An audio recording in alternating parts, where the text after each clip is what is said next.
हरिपुर नाम का एक छोटा सा गांव था जिसमें रमेश नाम का एक जूस वाला रहता था। वह अपने ताजे और स्वादिष्ट जूस के लिए मशहूर था। सभी को उसकी दुकान का जूस बहुत पसंद था। आओ, ताजे फलों का रस। एक गिलास पियो और तरोताजा हो जाओ।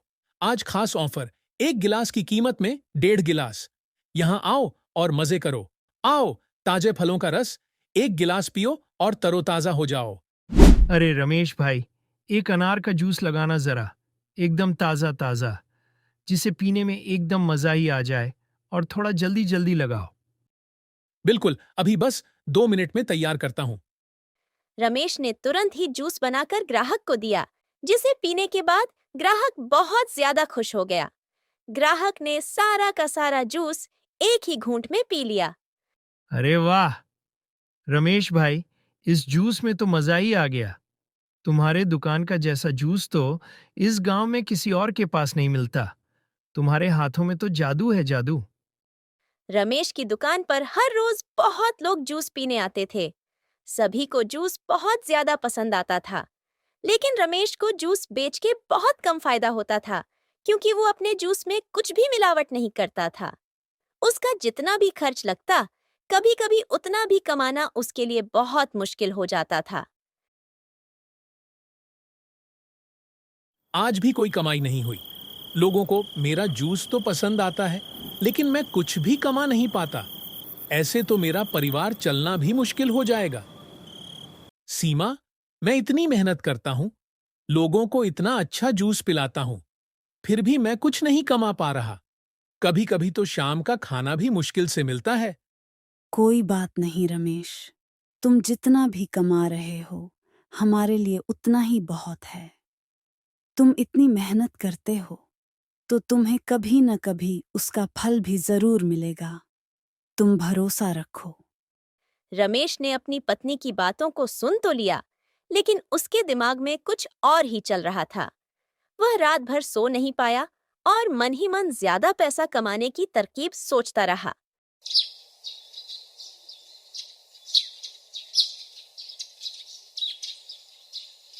अगले दिन रमेश सुबह-सुबह अपनी दुकान पर गया। ग्राहक रोज की तरह उसकी दुकान में उसके आने से पहले ही खड़े थे।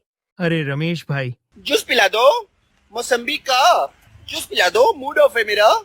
क्या रमेश भाई, आज तुम्हारे जूस में वो मज़ा नहीं आ रहा। मैं तो सुबह से तुम्हारा इंतजार कर रहा था, लेकिन इस जूस ने सारा मूड खराब कर दिया। वो ग्राहक भी बिना पूरा जूस पिए ही वहां से चला गया। ऐसे ही रमेश पूरा दिन जूस बेचता है और शाम होने पर अपने घर जाता है और देखता है कि उसने तो आज बहुत कमाई कर ली। देखो सीमा, आज मैंने कितनी कमाई की है। आज तो मैंने जितना पैसा लगाया था, उसका 2 गुना ज्यादा पैसा कमाया है। अच्छा जी, ये कैसे हुआ?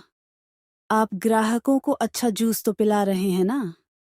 कहीं आप ग्राहकों को ठग तो नहीं रहे? नहीं नहीं भाग्यवान, मैं ऐसा क्यों करूंगा? मैं तो हमेशा की तरह ही जूस बना रहा हूं। बस मैंने आज थोड़ा सा पानी और रंग मिलाया था जूस में, उससे कोई फर्क नहीं पड़ा। सभी लोग तो जूस पी ही रहे थे और मेरी कमाई भी अच्छी हो गई। नहीं रमेश, ये गलत है। ऐसा नहीं करना चाहिए। ऐसा करने से ग्राहक तुम्हारी दुकान में आना बंद कर देंगे और वे किसी और की दुकान में जाना शुरू कर देंगे। तुम मुझे मत सिखाओ कि मुझे कब क्या करना है। तुम बस अपना काम करो और घर संभालो। दुकान का काम मुझे संभालने दो। ये सब बोलने के बाद रमेश सोने के लिए चला जाता है और मन ही मन अमीर बनने के ख्वाब देखने लगता है।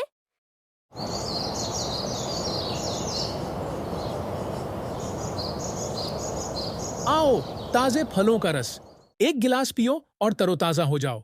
आज खास ऑफर, एक गिलास की कीमत में 1.5 गिलास। यहाँ आओ और मजे करो। आओ, ताजे फलों का रस, एक गिलास पियो और तरोताजा हो जाओ। भैया, एक गिलास संतरे का जूस दो, लेकिन ध्यान रखना, पानी मत मिलाना। मुझे पता है कि तुम जूस में पानी मिलाकर ग्राहकों को ठगते हो। मैं तुम्हें पहले से ही चेतावनी दे रहा हूं। अरे भाई, मैं कब से यहाँ जूस बेच रहा हूँ? मेरे जूस में पानी की एक बूंद नहीं होती। मैं तो खुद भी यही जूस पीता हूँ। तुम्हें यकीन नहीं है तो मेरे साथ बैठकर पी लो। स्वाद तो ठीक है, लेकिन लगता है थोड़ा पानी मिला है। ये जूस उतना गाढ़ा नहीं है जितना होना चाहिए। तुमने इसमें पानी मिलाया है ना?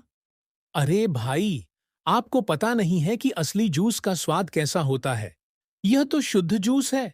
अगर तुम्हें यह पसंद नहीं है, तो दूसरी दुकान पर जाओ। वहां जाकर देखो कि वे क्या बेचते हैं। मेरा जूस बेमिसाल है। ठीक है भैया, लेकिन अगली बार ध्यान रखना।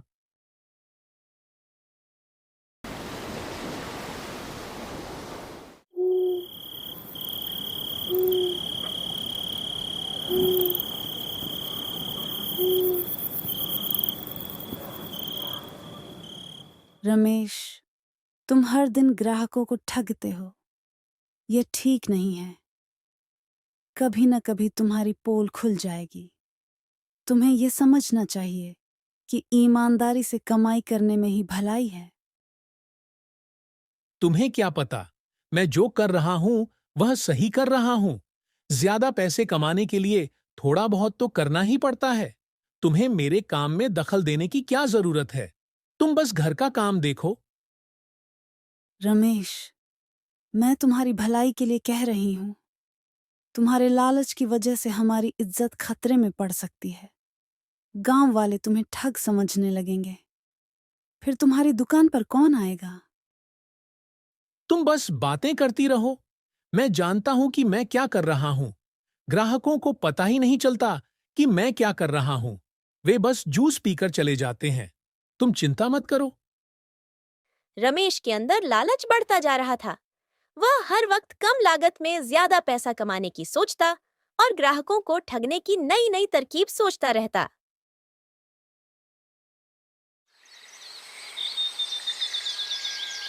आओ, ताजे फलों का रस। एक गिलास पियो और तरोताजा हो जाओ। आज खास ऑफर, एक गिलास की कीमत में 1.5 गिलास। यहाँ आओ और मजे करो। आओ, ताजे फलों का रस, एक गिलास पियो और तरोताजा हो जाओ। भैया, एक गिलास अनार का जूस दो, लेकिन ध्यान रखना, मीठा होना चाहिए। मुझे फीका जूस पसंद नहीं है। जरूर, ये लो ताजा अनार का जूस। मैंने इसमें खास तुम्हारे लिए थोड़ा ज्यादा चीनी डाली है। तुम्हें ये जूस जरूर पसंद आएगा। ये जूस तो बिल्कुल फीका है। इसमें चीनी ही नहीं डाली गई है। तुमने मुझे ठगा है। मैं तुम्हें इसकी सजा दूंगा। तुम लोगों को कुछ पसंद ही नहीं आता। जाओ, यहां से चले जाओ। मैंने तुम्हें जूस दिया है। अब तुम्हें यहां बैठकर शिकायत करने का कोई हक नहीं है। तुम्हारी हिम्मत कैसे हुई मुझसे इस तरह बात करने की? मैं तुम्हारी दुकान बंद करवा दूंगा। तुम्हें पता नहीं है कि मैं कौन हूं। मैं गांव के सरपंच का भतीजा हूं। तुम्हारे लालच की वजह से तुम्हें बहुत बड़ी सजा मिलेगी। अगले दिन रमेश और राजू सरपंच के पास गए और राजू ने सरपंच को सारी बात बताई। सरपंच जी, रमेश हमें ठग रहा है। यह जूस में पानी मिलाता है और चीनी कम डालता है। इसने मुझे भी ठगा है। मैंने इसे चेतावनी दी, लेकिन इसने मेरी बात नहीं मानी। यह गंभीर बात है। हमें इसकी जांच करनी चाहिए। अगर यह सच है तो रमेश को सजा मिलनी चाहिए। सरपंच जी, ये राजू झूठ बोल रहा है। आप किसी से भी पूछ लीजिए। पूरे गांव में सिर्फ मेरी ही दुकान है जहां सबसे अच्छा जूस मिलता है। आपको यकीन नहीं होता तो आप किसी से भी पूछ लीजिए। तभी एक व्यक्ति भीड़ के बीच से बोलता है।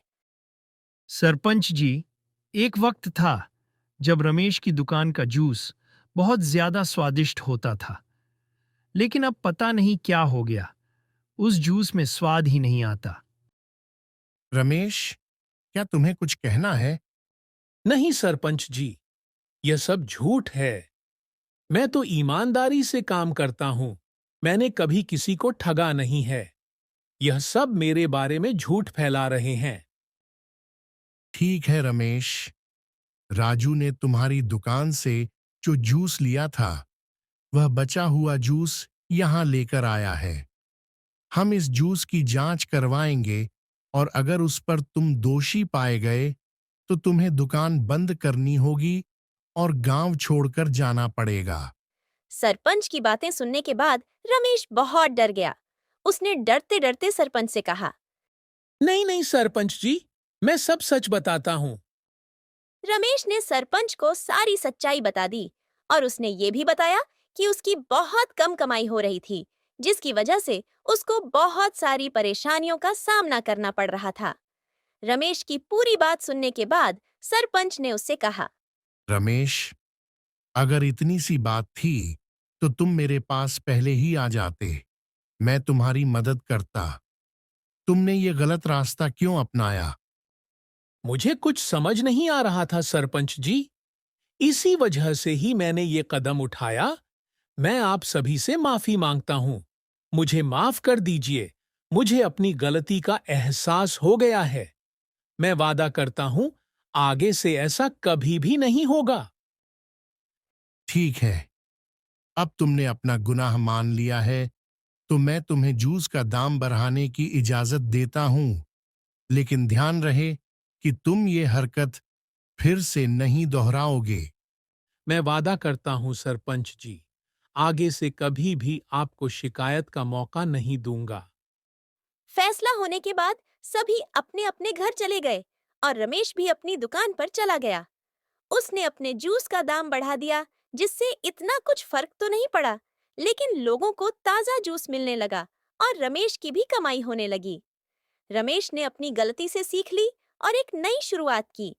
इस बार उसने ईमानदारी से काम किया और धीरे-धीरे उसकी खोई हुई इज्जत वापस मिल गई। उसकी कहानी ने सभी को सिखाया कि लालच का अंत हमेशा बुरा होता है और ईमानदारी ही सबसे बड़ा धन है।